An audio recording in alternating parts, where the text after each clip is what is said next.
Welcome to Otaku Time Machine, a show to take you through the anime archives of yesteryears. I'm your Captain Frankfurter, and with me today we have Drew Tendo 64, aka Paperboy, aka Foxboy or Catboy. I don't know what type of boy you are now, He's a furry. but he's our furry friend, Drew Tendo 64, and below me we have Magically Average. How are you gents today? Tired.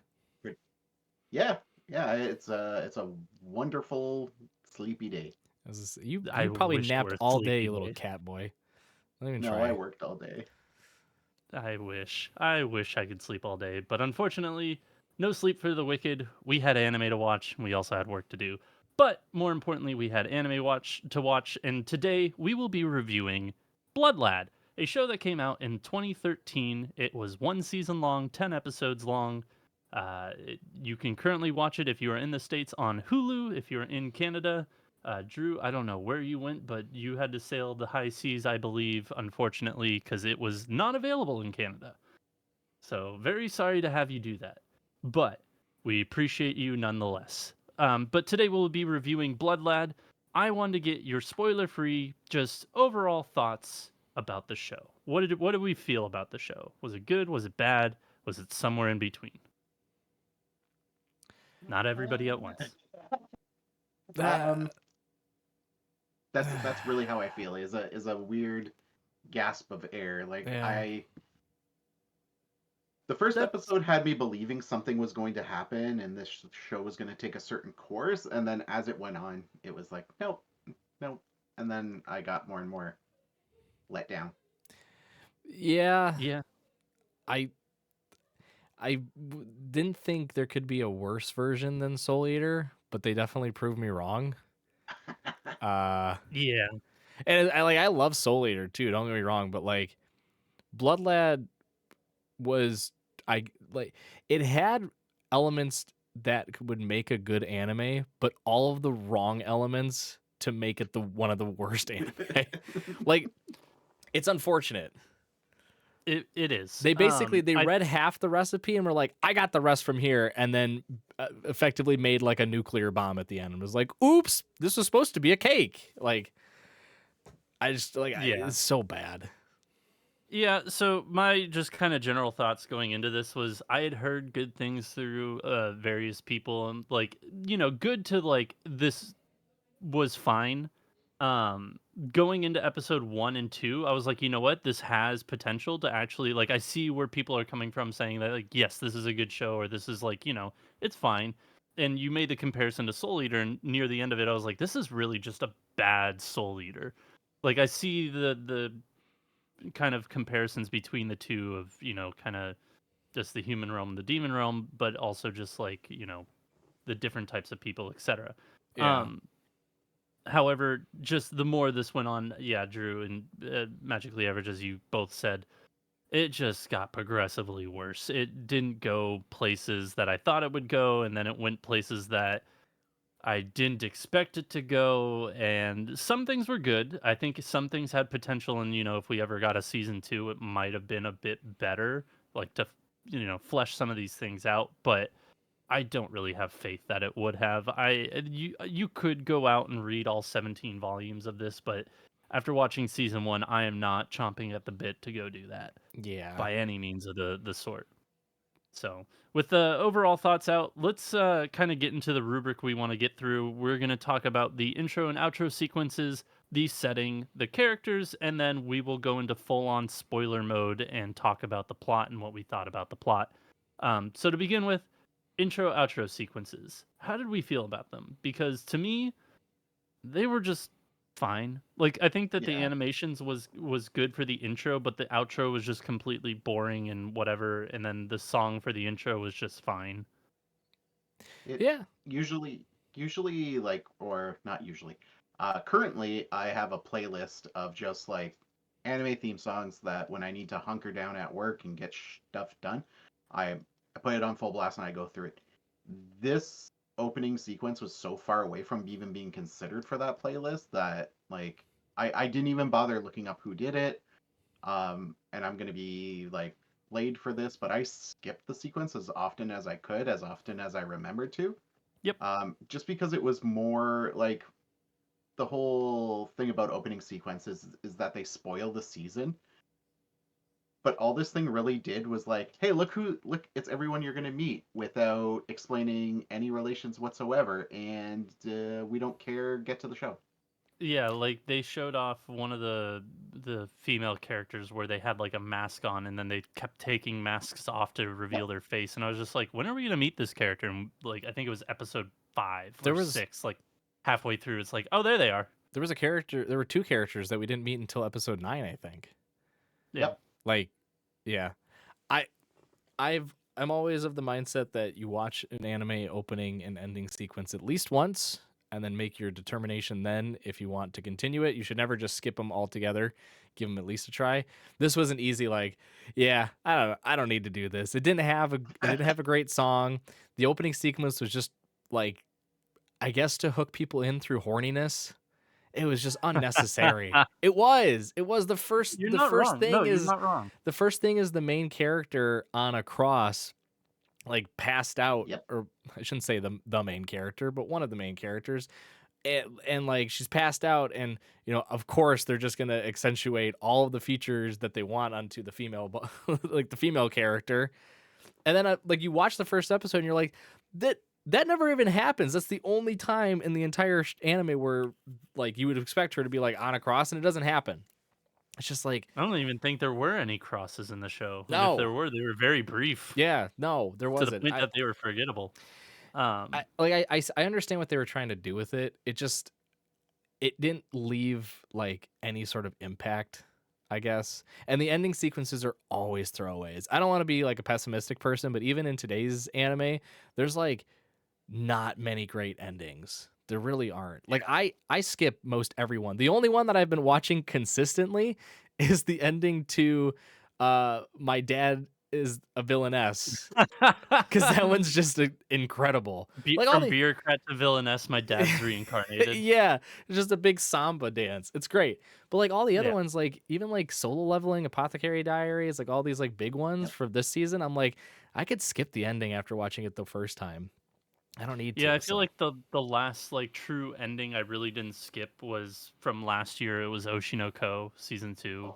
yeah, And that's that because was like every episode the sequence would change yeah. as to what like happened throughout the show. So it really kind of was like, okay, what's it gonna be this week? But yeah, no, ending sequences have just been really pretty awful in recent history. And this, I mean, granted, this was 12 years ago, but it's still relatively recent But you have, history. I mean, we're going to talk about more and more in this show as we go throughout the years, and it's like even just like a couple months to a year's time difference shouldn't, you can find anime with like incredible openings and endings. This one's This is just true. like they I think they just made something to get people hooked. It really didn't have any intention beyond that. It wasn't to like show off the animation skills, because it was animated the same way as the show, which is a kind of a rarity in these times, I feel like. And to Drew's point, the song itself was like, eh, Yeah, I didn't really care much for it. It didn't hook it me didn't in. push any needles. No, no, it was there as it felt like a placeholder. Like, this is the best thing we can find. So Yeah, nothing wrong with that's fair that. enough. Just, it's not lasting. It's not. It doesn't stick with you. Agreed. So with that, let's get into the setting of the show. So the setting of the show happens to take place in the demon realm, in which a majority of it does. There is one other point in time where we go into the human realm every once in a while, but really just episode 1. We get our way into the human realm and see kind of like, oh, it's just normal Japan. Great. But the rest of our time, for the better, I would say, is spent in the demon world. And I think that they set up some really interesting things early on and then just quickly abandoned them, in which they had different sections of the city where basically had a different boss. And if you kill that boss, you get to be the king of that section of the city. And I feel like that was really what I was excited about for the show. And they just completely just said goodbye to it after episode 2 or 3. Yeah. Um, but, Well, the setting yeah. yeah, it's no, go for it. Well, I was gonna say, I mean, like they they string it along technically throughout the entire anime. Like, even into episode 10, they make reference to it. It's just the way that it's presented early on, and we'll get more into this when we dissect Talk the about the anime. spoilers. Yeah, in a larger part, but the setting is one of the aspects of the anime that I liked, alongside the character design. I think those are the Yeah. two kind of shining pieces to the anime. And to what you were saying, though, I enjoyed the fact that there's like this set hierarchy within the demon realm, where like you have all these different factions that rule in, I guess, the lower demon realm, because there's an upper demon realm as well. That's kind of like where the big bosses actually live, and they overlook and like oversee how the demon realm as a whole is run. So like they build a lot of that into like the first 2 episodes, and you're like, oh cool, this is gonna be great. And then it becomes less of a focal point, and you forget it until they like snap back to it in like the last episode, and you're like, oh, that's right, like there's these whole bosses of different districts or areas within the lower demon realm, and you're like, why do I care about it again? And then you forget about it, and then the episode and then the anime ends, and you're like, Yeah. oh, okay, so it didn't really matter all that much. All right, cool. Well, Yeah. that's what got me hooked. Like I thought this was going to be like a procedural fight anime where he's like, I have to acquire these skills or magic items, whatever it is, to do the thing.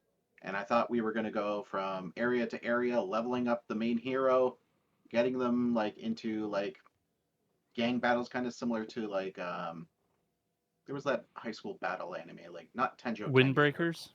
No. Windbreakers was similar to that, but Tokyo Revengers? Sure, we'll use. Sorry.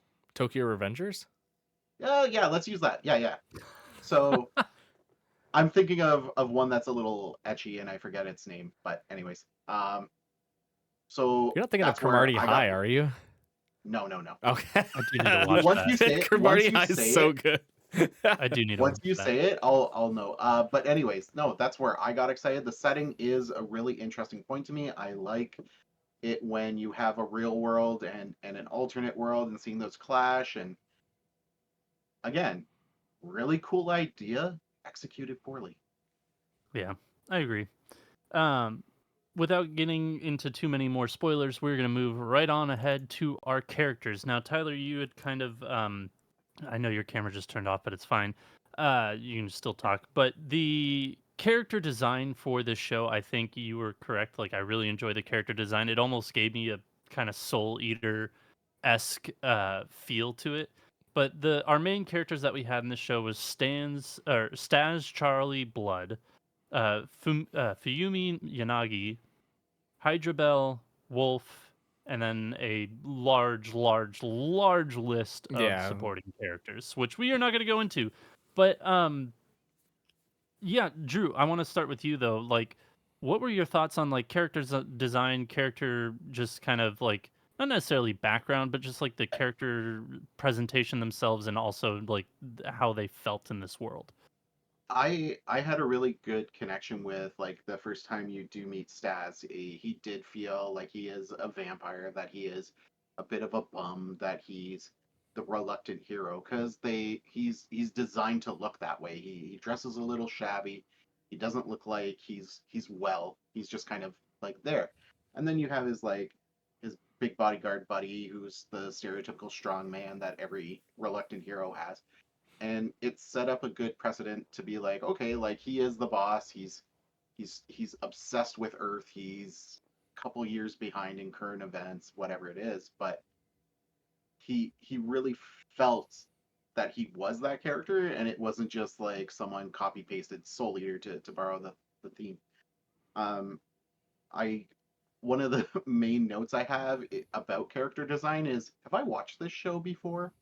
So that's where I guess the Soul Eater thing comes in, and a lot of the characters are like, I don't know, we see a lot of heroes that are tired. We see a lot of heroes with dark hair that kind of just shamble along. You obviously with Fumi, you always have a voluptuous heroine type character, but I preferred a lot of the boss, the bad guys, the like wolf.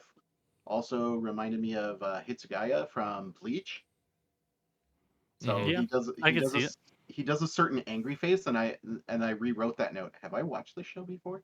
Um, but a lot of them were fun characters. There's a few that we can get into later in spoilers where you're like, did you really need to be designed that way? But overall, like I did enjoy the design, but I don't think it was powerful enough to keep me invested in the show. Yeah, no, I agree. I think that some of the characters were done better than others. I think all of the Agreed. female characters, unfortunately, were very weak in the sense that they were there for just purely fan service and to sometimes move the plot along. It's definitely a show about a damsel in distress to the umpth degree. So yeah, I think that the handling of, I mean, granted, we got to remember this series was created back in 2009, so like this is right at the height of when this type of thing was going on where fan service was rampant. So it's not an excuse, but it is the product of its time. But yeah, I think that the main character Staz, he's Yep. fine. I don't really like his like I'm a dark hero, like I care but I don't care, but I do at the end of the day care. And yeah, really I just couldn't fall in love with any of these characters. I think Wolf was probably the strongest one, and even then he had his faults too, and I'm just like, okay, that's fine. Magically average. Anything to input, or you just want to head No, straight into spoilers? I. The only thing I'll say is it's frustrating when they introduce the characters having like certain characteristics or personality quirks about them, and then those sort of fly out the window for a majority of the anime, and then they'll like snap back in like certain scenes, right? Like Staz is an otaku, and you kind of forget about that after episode 3, and then like there's like a random scene in like the 8th episode where you're like, oh yeah, that's right, he's like really into, you know, the human world and specifically like Japanese culture. And then there's like like the same thing with Belle, with Wolf. Like all the characters are presented with like this is who they are, and here's why they're unique, and they have this like quirky personality, and then they just end up being kind of cookie cutter characters throughout most of it. Yep. Yeah, So you just forget. They're just like they just become these bland characters. So but that's like a product of the whole anime is like you get introduced to something and then it never gets brought up again, so you forget it until it becomes like opportunistic towards the end of the anime where they're like, "Yeah, don't you remember this when we showed you?" And you're like, yeah, it's ringing a bell." They're like, "Great, it's over." And you're like, "Awesome. What a payoff." hooray! Glad I stuck around. Yeah, it really was kind of unfortunate. But then without further ado, let's just head straight into spoilers. From here on out, if you have not watched this show and what we've said has enticed you enough to watch, by all means, turn it off, come back later, and let's get straight into spoilers. By the end of episode 10, or by episode, not by, but in episode 10, when Staz is giving his monologue of like, I don't even know what the fuck he Monologue. was talking about. He was monologuing He was to, Yeah, but he was monologuing about how he's like, I'm yeah, like, supposed to be I'm the the dark villain. hero. Yeah, I'm supposed to be the villain, but the one time I want to be the hero, like I have to be selfish about it. And like, oh I look at that, I literally, am the hero. I literally rolled my eyes, said, "Shut the fuck up, and let this show fucking end, please." So, Like, it well, just, let it me was start so first by bad. asking, did you guys watch it subbed or dubbed? Uh, Dubbed. Okay. I I can't I Bryce Papenbrook is everywhere. All right. I love him. He needs to calm down. Like for this character, like he was fine. The one that upset me the most was Wolf. It sounded like the VA in the booth. They were like, get as close as humanly possible to the mic and talk as low as you can. And we'll just like up the gains on it and make you sound like this low raspy voice. And I'm like, oh my God, shut up. The you voice lost acting it. was terrible in this. I'm Yeah, I sorry. The agree, voice acting 100%. was terrible in this. It made it See, hard to watch at times. Most of the time I was looking away and just doing something else and like trying not to like get a headache from the nail scratching horrendous sounds that I was hearing. Like it was not good, which is a shame because one of the other aspects I did like about it was the actual sound design. I thought they had good sound design throughout. But like yeah. the voice acting was so bad. See, I wasn't so much as like the voice acting was that bad. I didn't think it was too bad. Also, I didn't realize that Braz D. Blood was Johnny Young Bosch. Yep. So that's fun to find out after the fact. You can Also, hear it too. Yanagi is fucking Matt Mercer. Yeah, yeah. I was gonna say Matt Mercer's in it. So it's like, yeah, like we look at this like, and you got to think this was made back in 2013. So like, you have these bigger names today that are in this kind of just Well, shittier show. this one That might have been like early on. Like it could have been one of the very first anime that these voice actors like voiced in, like a bigger like bigger anime that was coming out. bigger role for them, etc. Yeah. Yeah, but So like you had Bryce Papenbrook, as you said, as Staz. We had Kira Buckland as Hydra Bell. uh, Christina Valenzuela as Mama Jiru? Yeah. was that the Matt little Mercer as like Yanagi. was that the little like animal thing? I think so. I Okay. think of all the side characters, the little animal thing with the three eyes was definitely my favorite. Because this show is very tropey in a bad way. They throw a lot Yeah. at you in a little amount of time, but Yeah. they do also provide a few ongoing gags. And I think that the little creature shit talking Staz and Oh, it then was Staz beautiful. appearing behind him just after the fact, it was funny to me. That was the one gag that I was like, that was the constant, like, yes, I enjoyed that. But yeah, no, for me, voice acting in this was fine. Mm. There were moments of it that was just like, eh, but I I think thought it overall it was fine. I think it was the delivery at times too. I think most of it was like the delivery because the voice actors themselves are all wonderful. Like Kira Buckley is great. Obviously Kira Buckland, Kira Buckland, yeah, Johnny Young Bosch, Bryce Papenbrook, Matt Mercer, all of them are wonderful voice actors. It seemed like the direction they were given for the characters, it was always mismatched at times, and it just made it really difficult to listen to. Again, like I found Wolf to be just agonizingly annoying to listen to because of how they had his voice be like this. And I'm like, get it And out, then when he man. Get it out. transformed. Get it out. Just talk. Get it out. Like, oh, it was so frustrating. But that aside, um, I I think that well, I shouldn't say that aside. It lends itself also to that issue I mentioned earlier about the characters and how like they were like, here's your character, here's Staz. He's an otaku vampire guy who's like kind of shy and weird and like yada yada. And then like meets the girl, the human girl that shows up randomly, right? And he's like, oh my god, a girl! I have to impress her and like be as cool as possible based on what I know about the human world.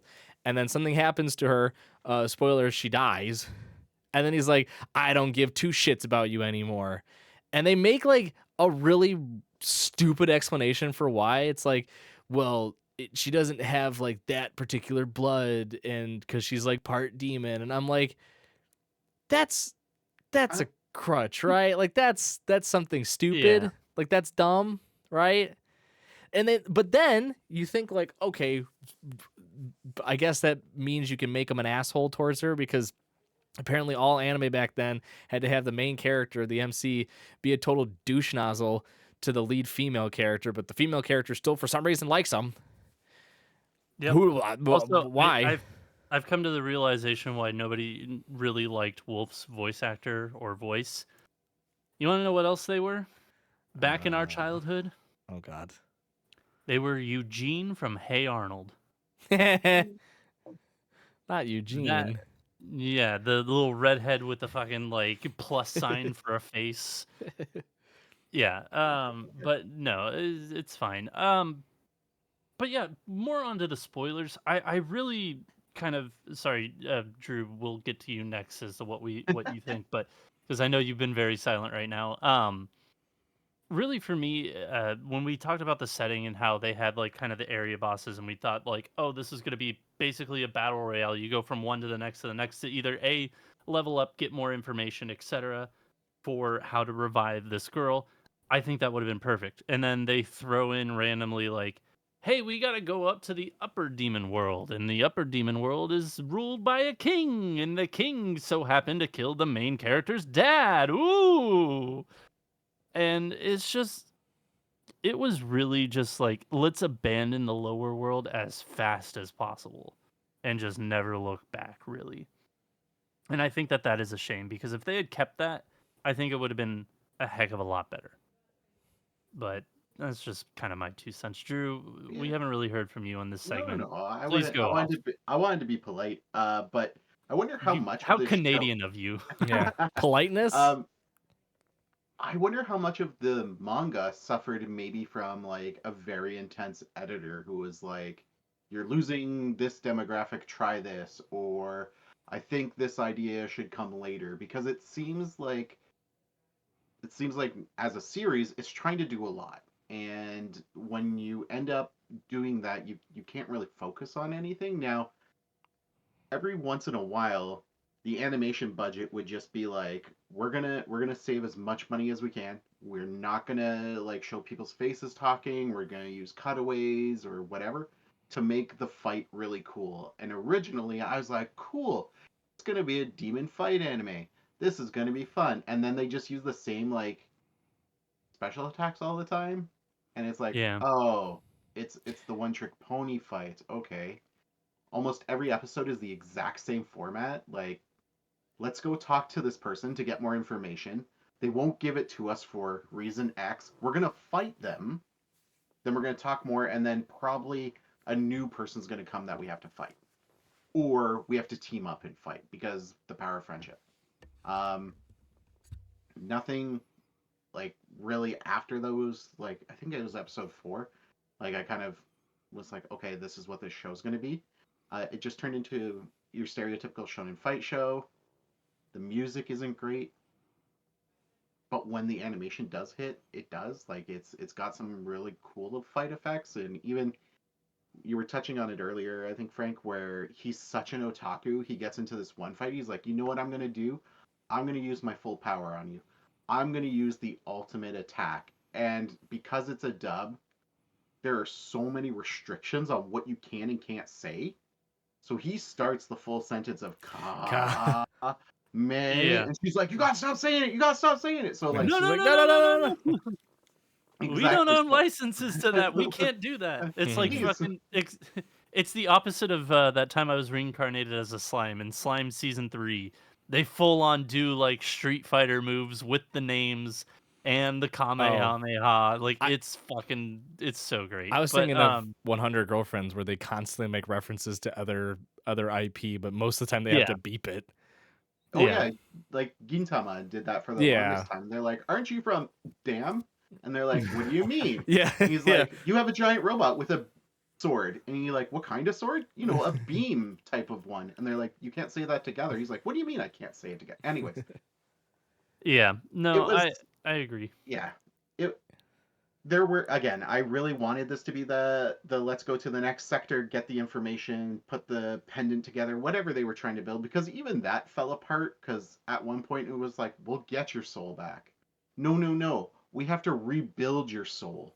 No, no, no, no, no. We got to collect magic because now you are part demon, part vampire, part ghost, and we have to put it in a new body. And like by episode 10, you just have like less information than you started with, and then you have Saz being like, "Ugh, I'm every edgy 14-year-old's personal live journal. I wear my hat a little down to cover my eyes, but I really only have eyes for you, my maiden." And you're like, dude, just yeah, exactly, You exactly. fedora wearing fuck. Yeah. I only Um. shop at Hot Topic. Oh my god. True.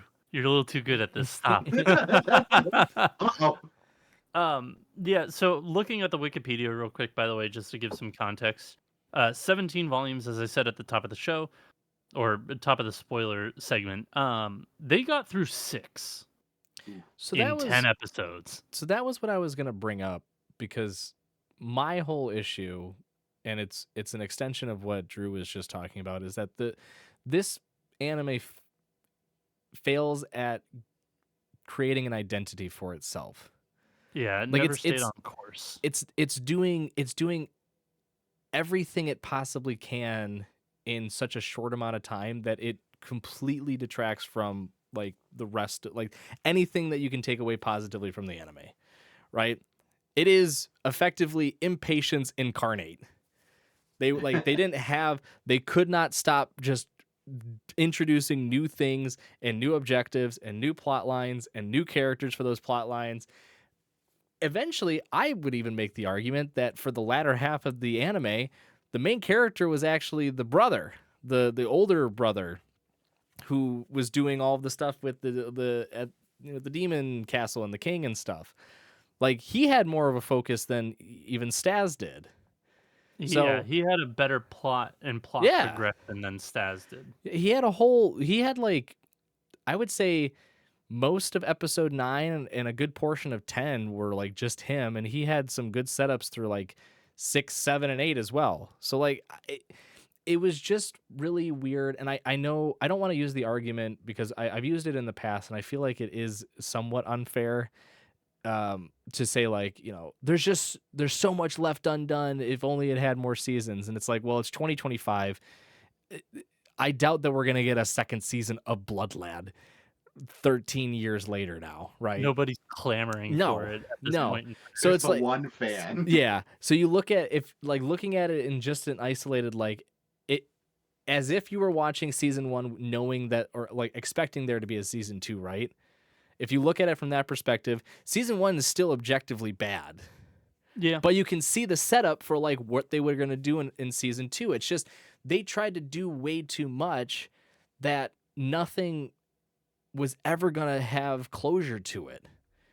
And you really didn't even have any foresight into season 2 as to what they were going to accomplish. Was she going to become human again? What were they going to like resurrect their dad and have him fight the current king of the demon world? Was Belle actually going to fall in love with Stas, and there was going to be like this weird love triangle because maybe Yanagi wasn't going to actually get resurrected into a human again? What about her dad? Is her dad going to come across the doppelganger dude? Like, because her dad's a dickhead. Which of all the plot things that they introduced late game, I think the doppelganger one was Yeah, that actually was genius. I thought think that was good too. great. Yeah.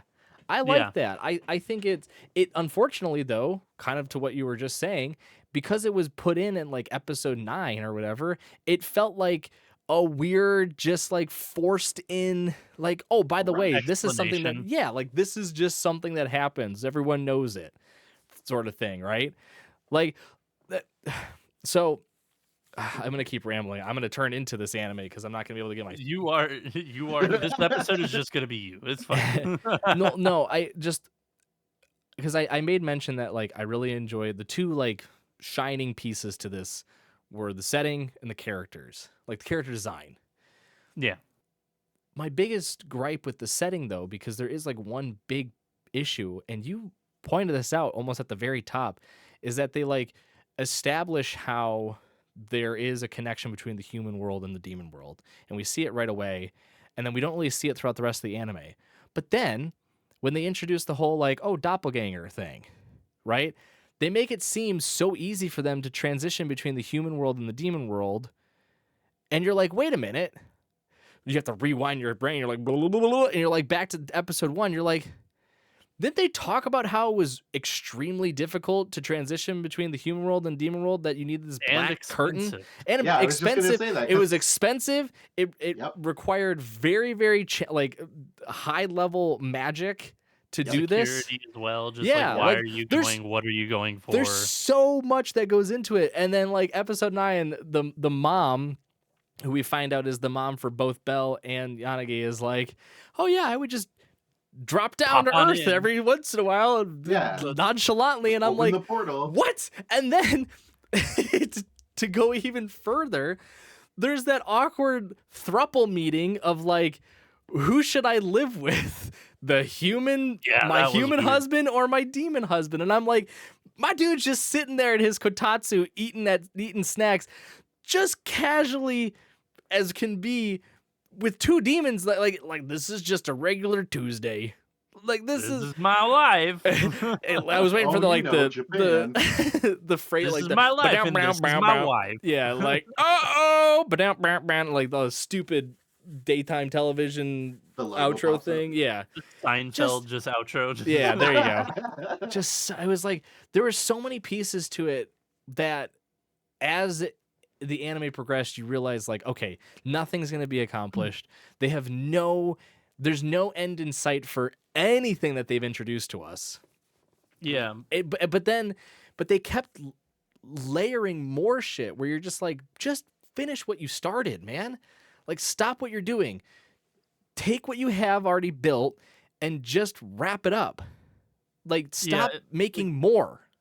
The last 2.5 minutes is when like Staz was in the middle of his fucking monologue. Yeah. And I thought to myself, I was like, oh, we're getting nothing out of the end here. This is just gonna be completely loose, just fucking cliffhanger. Like, not even cliffhanger because like nothing really fucking happens. No, the whole season doesn't there's no payoffs for anyone in this entire season except for Fuyumi learning more about her family. Yeah. Everyone else, like Staz doesn't grow. Staz does get the bullet out of his heart, so he does grow a little bit. Yeah, magically. But like he doesn't fully repair his relationships. He doesn't improve on the current relationships that he has. And like the whole bit about Wolf is like we're gonna Naruto Sasuke fight. Like you and me one day, man, we're gonna show down. Like Wolf becomes such a side character that like is he even really there? Like there's there's a lot we can go into in terms of just like nitpicking like many faults. Like my other big gripe is like, why does Staz go from being absolutely horribly petrified about his brother, sees him and is like totally calm as a cucumber? That doesn't make sense. Yep. Like why did they not actually dive deeper into how he like quote abandoned the family end quote and just ran away? They just keep referencing it. They never like actually talk about it all too much. He just plummets from the sky and Wolf finds him. And they fight. And then they fight. Yeah, then they just beat each other up. Like there's so many small things like to what you were saying, Drew, that they could have just easily like finished, like wrapped up, gave you a little something to take away. But everything was just left on the table and they kept piling more and more and more on. And eventually you realize like, oh, this is just a pile of garbage. Like you're not building anything immaculate here. You're just stacking shit on top of shit. Like what's the plan? Where are we going from here, huh? And then you realize, oh, where we're going is this season's going to end with a monologue from a character who gives it really poorly too, as like this, I'm supposed to be evil, but I'm actually good. So you should thank me and be grateful, you punk. Now I'm going to keep being a hero to you, you silly woman. And then credits. Like, yeah. What the what an cliffhanger ending. after the credits is just like the most integral part of the fucking episode of just like it's what not is even going a on in the plot. cliffhanger. It's not a cliffhanger because you get like all those like you get the little like hints as he's talking to the Demon King of being like, oh, don't worry, I'm not gonna take your throne. I got someone who will. And you're like, oh, it's probably Staz. And then you realize he goes back to his like secret fucking lair and he's like, I've got something in store for you, Demon King. And you're like, well, I'm assuming that's probably just his dad then, right? Because he mentions like he's the only one fit for the throne. And then you're like, oh my God, it is his dad. And he wakes up and you're like, wow. But why do I care? You're like, this anime started about a girl that got eaten by a plant monster, turned into a ghost, and we have to resurrect her. But now there's going to be some like Demon King battle to the death that takes place with characters unrelated even to what Staz is doing. Like, I don't understand. Also, why the fuck is it called Blood Lad? because their last name is His Blood. And his he's a brother lad. is the one that has the little blood demon that he can control. His brother is the closest thing to like Blood Lad. Staz just has a bullet in his heart that prevents his magic, and then when it's released, he gets like Naruto Nine Tails powers behind him. Like, Well, why is it called Blood Lad? As is a lad, and his last name is Blood. Who cares? God. Why? Because No, I magical just- 'cause vampire it's- demon was already taken. I Touche. just like you like with titles, you want them to have some meaning. But just Blood Lad is just stupid. I don't know. No, I understand. With that, let's get into our final. Well, we've kind of given our final thoughts. Yeah. Honestly, we don't need to talk about this anymore. Let's No. give our rankings for the show. Drew, let's start with you. Out of 10, how would you rate this? All right, so I came into the review at a 6 because I'm like, it's passable if you literally hold on. I see those faces. I'm putting it down to a 4.5. It's not passable. I won't recommend it. And even if like, because there's the joke animes you recommend your friends who are like, hey, I watched Naruto for the first time. I think I like anime. What should I watch? I don't like. I wouldn't troll people with that. I like because that would just be mean. So 4.5. Yeah. Musically average? Well, I was gonna tell Drew like we made a rubric when we were I scoring. did forget about the rubric. Yes. Yeah. We were I when we can- were scoring anime from the season and giving our review. Yes. Basically, I can read through the rubric if I you have would. it up. I got it up Well, right here. You go for it then. Yeah, 10 is perfect. Okay. 9 is excellent. Some flaws, but still amazing quality. 8 is great. Consistently delivers, but still some flaws. 7 is good. 6 is fine. 5 is completely average. Then you get down to the like 4 and through 1, right? And those are like the ones where we just were kind of like, we don't really need to put much thought into it because you're hitting 4 or lower. It's bad. It's god awful. Okay. I am giving it a 4, which we've Okay. defined 4 as fundamentally bad, but not unwatchable. There are redeeming factors, but the watchability is inhibited by major faults. I think that perfectly sums up Yep. Blood Lad because it's not unwatchable, right? The setting is fun. The animation is fairly solid for 2013. The character designs are great, but there's major faults within it that just make it so Just rough. Well, Yeah. it makes it hard to get through. If we weren't reviewing this, I would have stopped probably at episode 4. Even though I You knew. were giving it more than credit. Well, no, No, you know because what? the first I would've- the first couple episodes you're like, okay, It's fine. fun. Yeah. But then it's like you start to see everything kind of unravel and you're like, uh-oh. Are we gonna put it back together or no? No, it's just gonna get worse and messier from here. Got it. Cool. So no, this is an easy 4. Okay. Yeah. 4.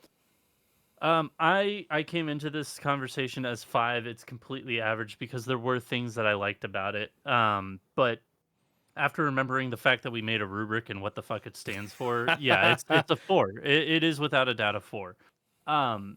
Again, there are things that I do really like about it, but the reason why I'm fine giving it a 4 rather than keeping it at a 5 is the fact that they completely abandon most of these things that I enjoyed about the show and keep all the kind of gross things that I was just like, man, it's a product of its time, but I understand.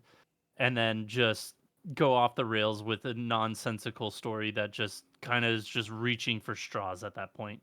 So a 4, I think overall is fine for this show. I think if you wanted to give it a 5, I completely understand. Anything above that, you are smoking some copium, and I want some of it, please, for the love of God. Yeah. So yeah, overall, the Baka Boys, it sounds like we are giving this a 4 out of 10. And thank you all for joining us this week. We greatly appreciate it. We are bringing this review show back. We kind of rebranded. We are hoping to do one a month going forward, and the kind of setting for this year for the reviews is year in review. So we're starting in 2013 and we're going to go through all the years up until I think 2025. So we're 2013 for January, which I know we're going to be a little late posting this. February 24 will be 2014, March 2015, so on and so forth. So we'll be doing one review a month from each and every year for anime, starting with 2013. So keep looking forward to the channel for more. If you want some shorter form content, I know that Tyler and I, we've been a bit busy, so we've been a little slacking on that, but we are looking to come back with that in a vengeance. We are on TikTok for now and YouTube Shorts. We are also on Instagram for now, and moving also things to BlueSky as well. So if you want to follow us, we are at Baka&Co Podcast everywhere. So until next time, everybody, Spark Triumph. We'll see you then.